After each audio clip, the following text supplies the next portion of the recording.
Bonjour à toutes et à tous, et ravi de vous retrouver exceptionnellement un mercredi pour pouvoir tenir compte des chiffres de l'INSEE qui viennent de sortir sur l'inflation française du mois d'avril. On va voir ça bien sûr dans le détail très rapidement.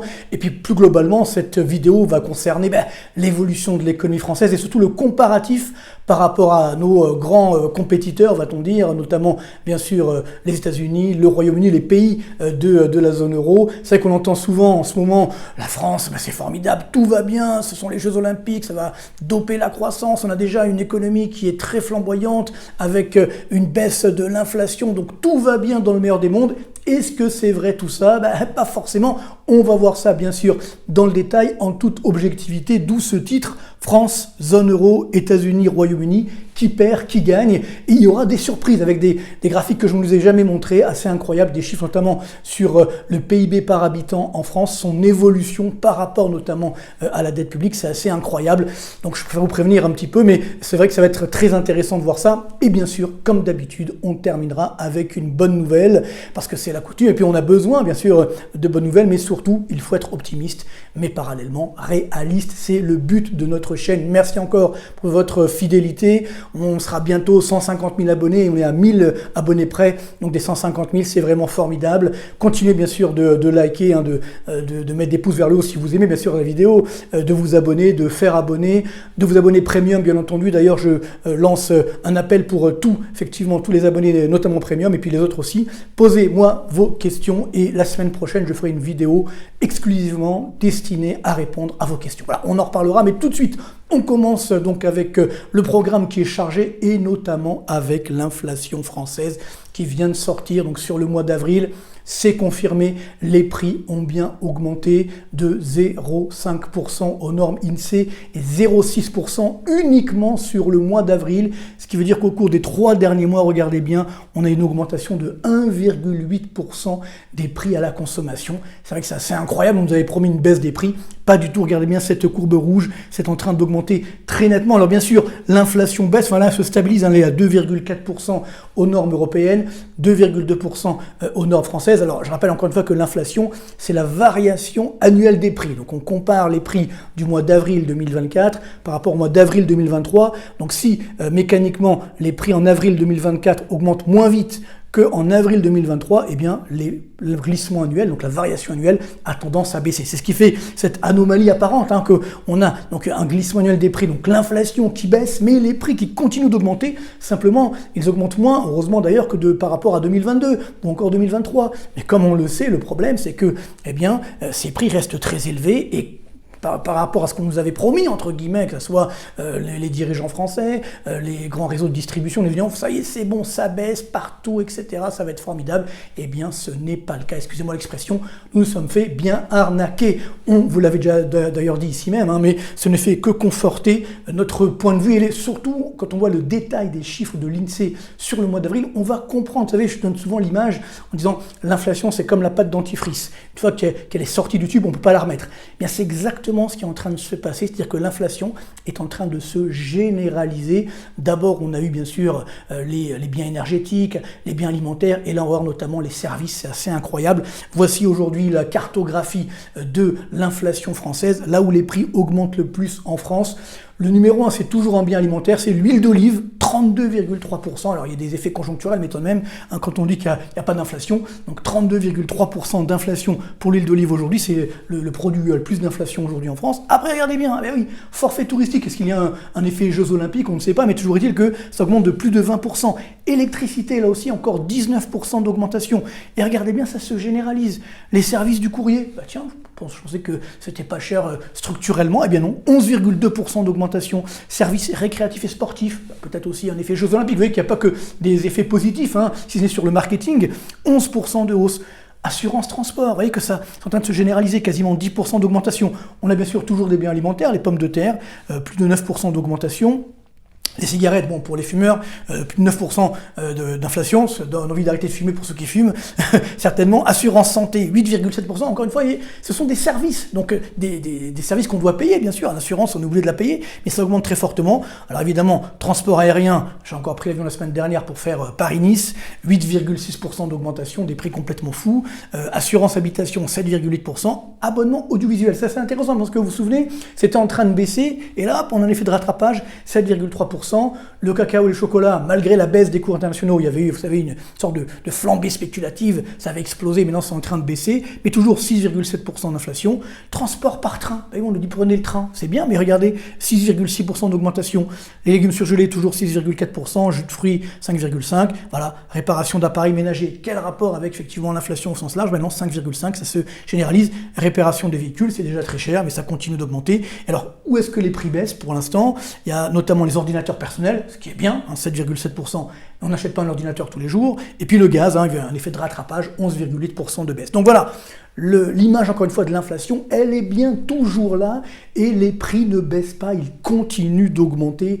Je vous rappelle encore une fois, si on va sur le graphique en arrière, regardez bien cette augmentation, donc depuis janvier 2021, plus 16,4%, donc ce n'est pas rien, et si je regarde le détail des prix, notamment les biens alimentaires, là voilà, ça continue d'augmenter. Où est la baisse? Où est la baisse tant promise? Encore une fois, elle n'est pas là, et donc ça continue d'augmenter, quasiment 22% d'augmentation de janvier 2021 à avril 2024. Puis vous savez, on suit toujours la catégorie les fromages œufs, parce que c'est des biens essentiels évidemment à la vie, à la santé, à nos enfants, à nous tous, et nous toutes bien entendu. Que voit-on? Ça continue d'augmenter, vous voyez, il y avait une toute petite baisse il y a quelques mois, puis là ça repart à la hausse. Donc encore une fois, on se moque de nous, très clairement. 27,1% d'augmentation de janvier 2022 à avril 2024, en à peine 2 ans, c'est-à-dire autant qu'au cours des 23 années précédentes. Et sur 31 ans, on avait une hausse de 30,7%. Vous voyez, il y a à peine 3 points d'écart. C'est complètement fou. Donc, encore une fois, aujourd'hui, on joue avec le feu. Les grands distributeurs vont devoir finir par baisser fortement les prix parce que le consommateur ne pourra pas, évidemment, acheter ses biens. D'autant que là aussi, un graphique très important, parce qu'on me dit oui, mais ça y est, les salaires augmentent, donc ça permet de compenser l'inflation. Oui, les salaires augmentent, alors ça dépend pour qui, mais globalement, en moyenne, ils augmentent en France. Chiffres de l'INSEE qui viennent également de sortir ce matin. Vous voyez qu'on est vraiment dans l'actualité. Et voilà, c'est assez incroyable. Donc, on a l'augmentation du salaire horaire en moyenne. Encore une fois, c'est une moyenne.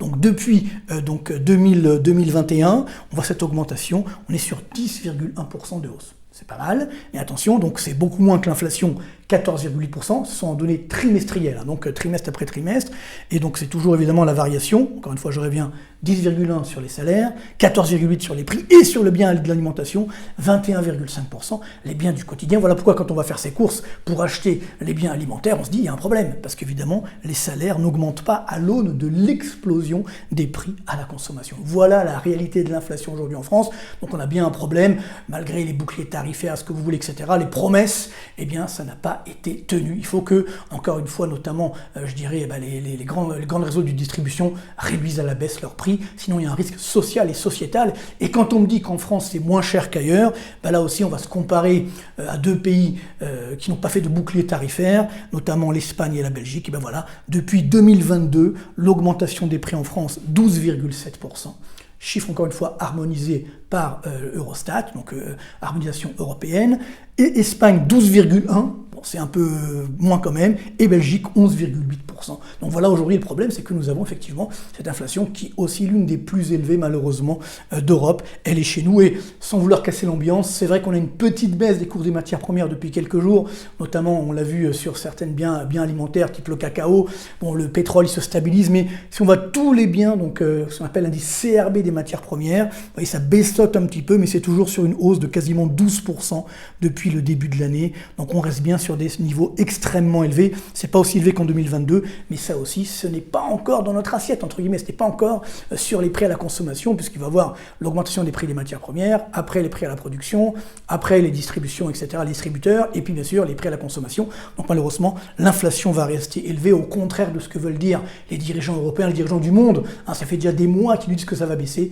eh bien ça ne baisse pas, encore une fois, l'inflation baisse, mais les prix continuent d'augmenter, et regardez bien aujourd'hui, il y a un autre problème, c'est que la Banque Banque centrale européenne qui a promis elle aussi de baisser son taux réfi le 6 juin prochain, elle va être bloquée parce qu'évidemment, vous voyez bien qu'on a une inflation qui se maintient au-dessus des 2% et qui va même peut-être repartir à la hausse au mois de mai dans la zone euro. Et donc, on doit maintenir à 4,5% le taux réfi. Il va certainement baisser peut-être 2 fois à 25 centimes, mais ça restera élevé. Et donc, ça ne permettra pas justement de faire baisser les taux des crédits, notamment sur l'immobilier. On en parlait la semaine dernière. Donc là aussi, malheureusement, cette inflation qui reste élevée, elle va limiter l'activité économique. Et justement, on va parler de cette croissance, puisque d'autres pays ont publié leurs chiffres de croissance, et notamment le Royaume-Uni. Là aussi, certains nous disaient, voyez, le Royaume-Uni, il y a une récession, c'est la catastrophe, etc.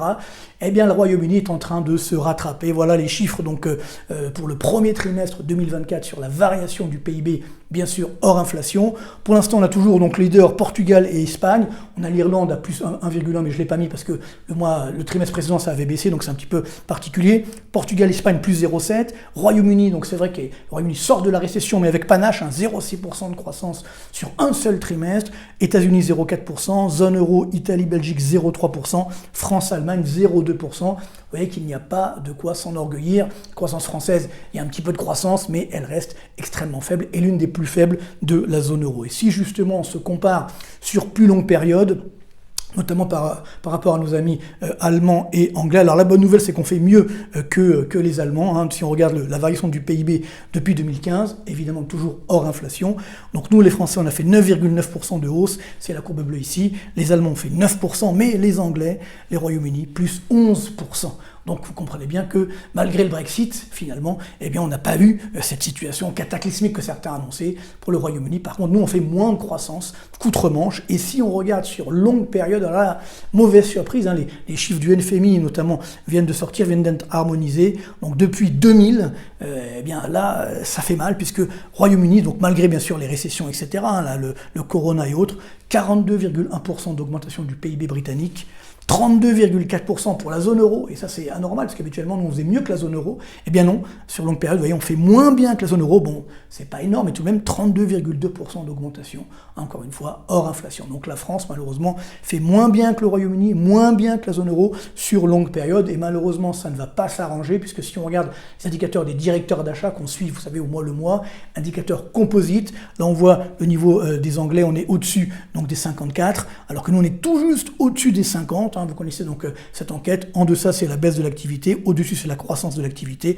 Donc, avantage Royaume-Uni par rapport à la France. Il y aura toujours une croissance supérieure outre-Manche par rapport à ce qui se passe chez nous, donc en France. Alors, ça, c'est évidemment le PIB, mais on va me dire, oui, mais il y a aussi le PIB par habitant, c'est important, c'est une sorte de niveau de richesse, entre guillemets, combien on a de richesse par habitant. Après, il y a un problème de distribution, évidemment, de redistribution également, et de pauvreté, mais si on regarde néanmoins le PIB par habitant, alors là, attention, des graphiques un peu durs à supporter, on ne s'attend pas à voir ça. Chiffres harmonisés du FMI, donc qui viennent de sortir, c'est assez incroyable. Donc on a ici le PIB par habitant en dollars. Donc après on verra, je dirais, en dollars de parité de pouvoir d'achat, mais d'abord en dollars courants. Alors ce qui compte, c'est surtout la variation et le niveau. Vous voyez que en 2009, eh bien la France, donc la France, c'est la courbe bleu foncé, nous étions devant l'Allemagne, devant le Royaume-Uni, devant le Canada. Évidemment, je mets le Canada parce que nos amis canadiens nous regardent. Il fait partie également du G7. Donc vous voyez, on était devant tout le monde finalement en 2009. Et puis après, avec le temps, oui, tout s'en va comme diront. Alors bon,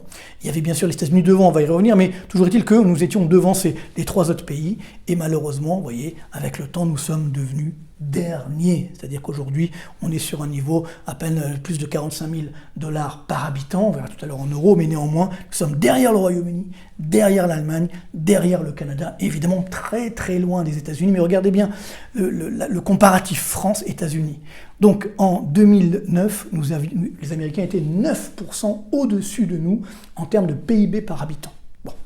Aujourd'hui, ils sont 78% au-dessus de nous, donc de plus en termes de PIB par habitant par rapport à la France. Vous vous rendez compte, alors les autres pays aussi souffrent, mais tout de même, on a cette variation qui est assez incroyable. Alors évidemment, pour les puristes, vous allez me dire, oui, mais il faut regarder la parité des pouvoirs d'achat, ça veut dire en isolant les différences de pouvoir d'achat entre les différents pays. Ben là aussi, on va regarder, on va comparer États-Unis, France. Alors c'est vrai que la différence est moindre, mais tout de même, regardez bien, donc en 2000, on avait un écart donc, de 26%, donc de plus pour les Américains par rapport à nous, PIB par habitant, parité de pouvoir d'achat, et aujourd'hui, on est à quasiment 40%, 39% exactement d'écart, donc de plus pour le PIB par habitant pour les Américains par rapport à nous. Donc évidemment, les Américains ont le dollar, etc. Mais tout de même, nous sommes bien appauvris par rapport au reste du monde. Et ça, c'est un vrai problème. C'est une vraie difficulté parce que nous n'avons pas modernisé l'économie française. Alors justement, si on regarde maintenant notre positionnement par rapport au niveau mondial, je vous ai mis donc le PIB par habitant. Donc chiffres du FMI qui viennent d'être mis à jour, donc pour 2023. Pour l'instant, numéro 1, ça reste le Luxembourg. Alors évidemment, un paradis fiscal comme on le sait. L'Irlande également, un paradis fiscal pour les entreprises. La Suisse ensuite arrive en 3e position.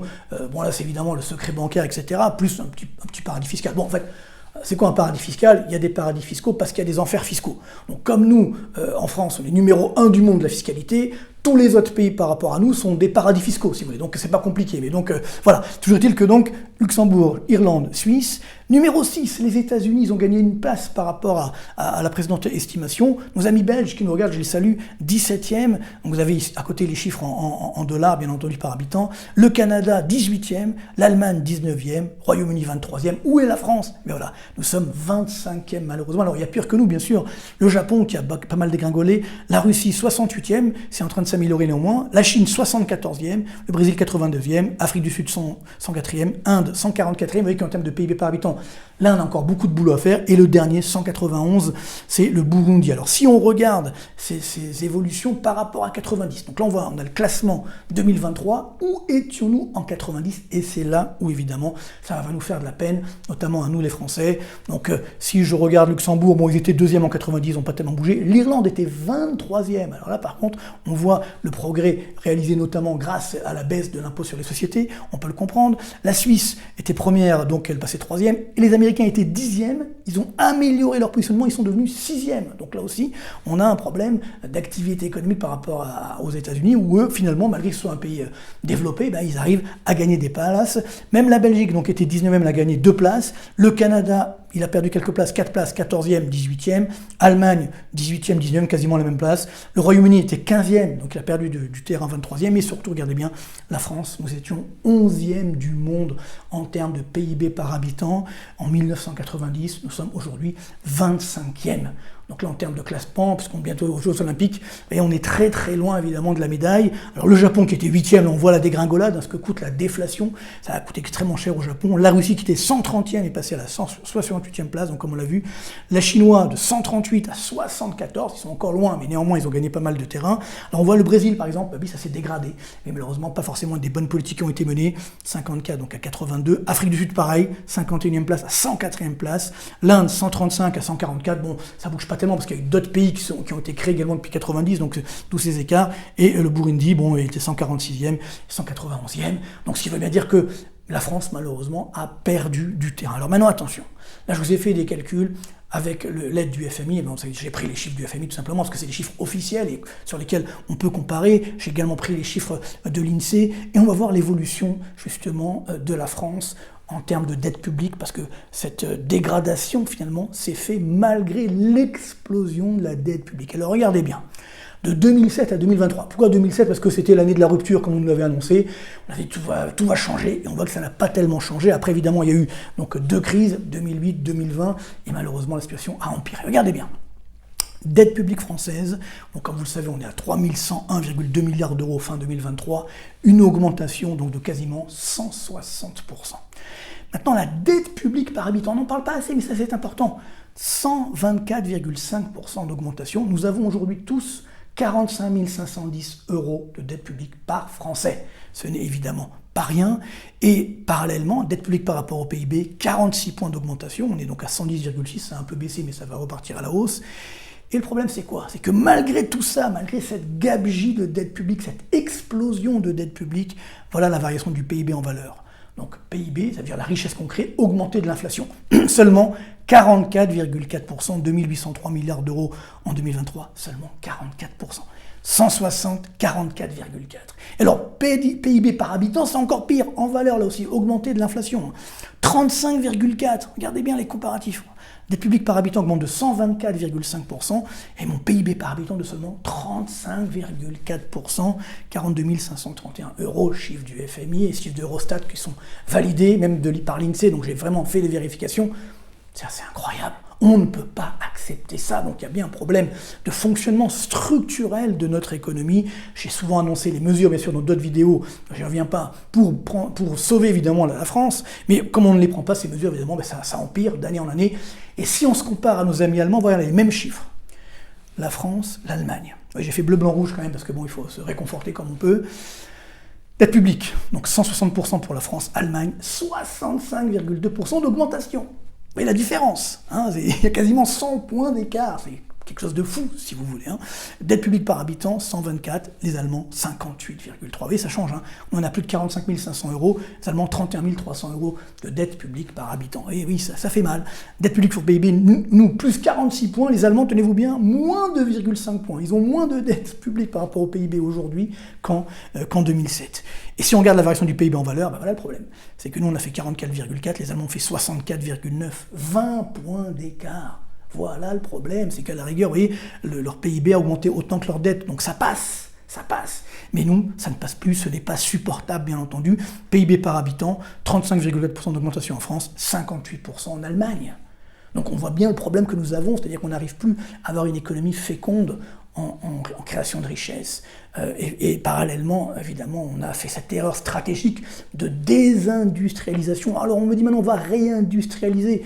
Moi je veux bien, mais qu'on me montre les chiffres, parce que quand je vois le niveau de la production industrielle, là aussi chiffres de l'INSEE qui viennent de sortir, pour le mois de mars donc 2023, regardez bien, nous sommes sur une baisse de 8,5% par rapport au niveau de 2019, donc avant la pandémie. On n'a rien rattrapé. Alors évidemment, on enlève ça c'était quand on a arrêté de vivre, entre guillemets, mais vous voyez bien que 8,5% de réduction, 14% par rapport au niveau de 2018. De moins 14% de moins. Vous voyez, c'est tellement énorme qu'on se trompe sur les chiffres. Oui, 14% de moins le niveau de la production industrielle aujourd'hui française par rapport à 2008. Et on a le niveau qu'on avait, regardez bien, en 1997.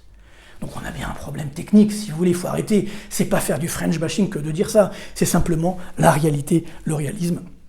Donc oui, il faut réindustrialiser, mais il faut baisser les charges, il faut baisser les impôts, il faut fluidifier le marché du travail, il faut améliorer les formations, parce qu'il n'y a pas de formation, il y a de pénurie de main-d'œuvre dans l'industrie. On a tellement voulu avoir pléthore de Bac+5 en histoire de l'art ou ailleurs, j'aime beaucoup l'histoire de l'art, mais pour l'industrie c'est compliqué. On va avec le nucléaire, on manque de main-d'œuvre, il n'y a pas assez là aussi de main-d'œuvre, et donc il va falloir ça change, bien entendu, mais ça va prendre du temps.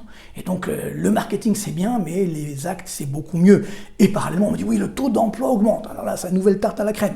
Oui, c'est vrai qu'il augmente, on part de tellement bas, mais on est toujours arrivé à 68%, donc de taux d'emploi, c'est-à-dire personnes qui ont un emploi par rapport à l'ensemble de la population, 68,4. Numéro 1, c'est les Pays-Bas, 82,4%. Ah bah oui, ça change tout, hein, bien entendu. Et on a ensuite Malte, l'Autriche, l'Allemagne, 77,4. Donc la moyenne de l'Union européenne, 70,4. Alors il y a pire hein, quand même. Il y a la Belgique, nos amis belges, j'ai fait un petit effort, et nos amis espagnols, 65,4.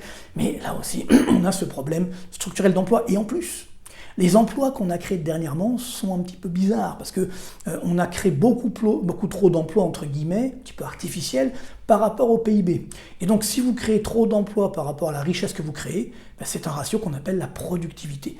Donc la productivité baisse. Et voilà les chiffres de la Banque de France. J'ai pris vraiment le graphique de la Banque de France, j'ai fait un copier-coller. On voit bien qu'aujourd'hui, regardez bien, nous sommes encore, ça c'est le niveau de la productivité en France. 8,5% en deçà du niveau de 2019. La moyenne de l'Union européenne, ils sont à peu près 2% en deçà. Nous, 8,5%. Donc on est loin d'avoir rattrapé le retard. Vous voyez, ça c'est la tendance normalement qu'on aurait dû vivre. Et on en est évidemment très très loin. On est sur des niveaux comparables à 2010 en termes de productivité aujourd'hui. Et ça veut dire la richesse qu'on crée par emploi. Donc on crée des emplois, mais un petit peu artificiellement. Et donc ça n'améliore pas la productivité. Et si la productivité baisse, ça veut dire que l'inflation, évidemment, va encore augmenter. Vous voyez, la boucle est bouclée. Et ça, c'est extrêmement dangereux. Alors on va se dire, oui, mais heureusement qu'on a la zone euro, l'Europe. Oui, c'est vrai. C'est sûr que s'il n'y avait pas la zone euro, la BCE qui a fait la planche à billets, on aurait eu des taux d'intérêt qui auraient explosé. Mais peut-être que c'était la bonne solution. Parce que si les taux d'intérêt avaient explosé, eh bien, on n'aurait pas augmenté notre dette publique comme ça. Donc vous voyez que la zone euro nous a protégés, mais elle a aussi généré ce que j'appelle un aléa moral, où malheureusement les dirigeants français, comme ils étaient protégés par la planche à billets de la Banque centrale européenne, se sont dit, On continue. Tant que je gagne, je joue. Et maintenant, on est en train de perdre avec un coût évidemment de la dette publique chaque année qui va atteindre bientôt 75 milliards d'euros juste d'intérêt de la dette.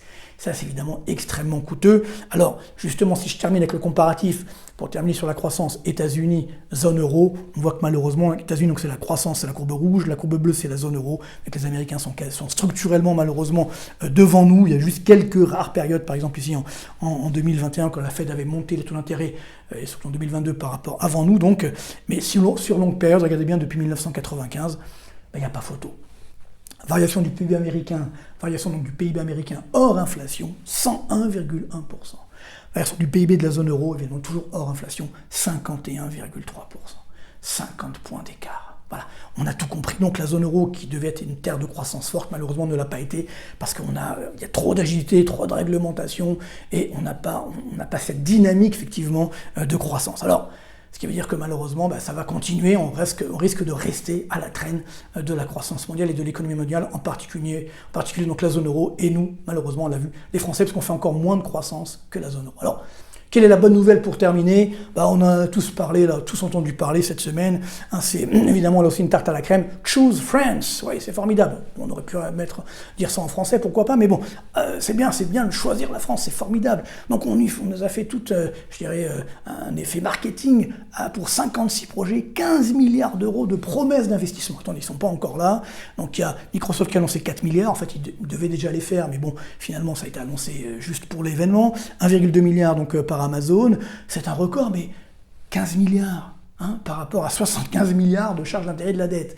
C'est pas beaucoup, vous voyez ce que je veux dire, ça se part vite. Et puis surtout, combien de créations d'emplois ça va générer? Dans le meilleur des cas, ça va générer 10 000 emplois. Vous voyez, encore une fois, le marketing. Et donc, pourquoi ces investisseurs viennent chez nous? Parce qu'on leur fait des cadeaux fiscaux. Et donc, c'est ça qu'il faut comprendre, que nos dirigeants doivent comprendre. Ils l'ont compris, mais ils ne le font pas. Si on a compris qu'il faut faire des cadeaux fiscaux, qu'il faut réduire la pression fiscale pour attirer les entreprises étrangères, ça veut dire qu'on a besoin de baisser la fiscalité également pour les entreprises nationales qui sont ici pour éviter qu'elles partent ailleurs. Et c'est ça, aujourd'hui, le vrai enjeu. Nous devons réduire cette pression fiscale, réduire la dépense publique, notamment les dépenses de fonctionnement, améliorer le fonctionnement de l'État, parce qu'on est tous d'accord, le service public ne cesse de se dégrader, pourtant la dépense ne cesse d'augmenter, donc c'est qu'il y a bien un problème. Il faudra faire un audit complet de cette puissance publique, et si à ce moment-là nous y arrivons, nous pourrons peut-être, si nous y arrivons, encore une fois, on peut rêver, mais admettons, si nous y arrivons donc, nous pourrons sauver notre belle France, parce qu'elle est quand même formidable, encore une fois, mais malheureusement, on la gâche depuis tant d'années. Voilà ce qu'on pouvait dire. Gardons malgré tout, l'espoir. Merci encore pour votre fidélité. Merci pour vos pouces vers le haut, vos abonnements et vos abonnements premium. Bien entendu, je vous enverrai les slides comme d'habitude pour ceux qui m'ont envoyé évidemment leur mail. Donc portez-vous bien, bonne continuation. Et donc n'oubliez pas la semaine prochaine. Donc posez-moi toutes les questions que vous le souhaitez donc sur le site, donc soit mon site acdefi.com, soit via YouTube, et je ferai une vidéo dédiée à l'ensemble de vos questions. Les questions des abonnés premium évidemment seront prioritaires comme le veut la tradition. Donc merci encore une fois pour votre fidélité, bonne continuation et à très bientôt.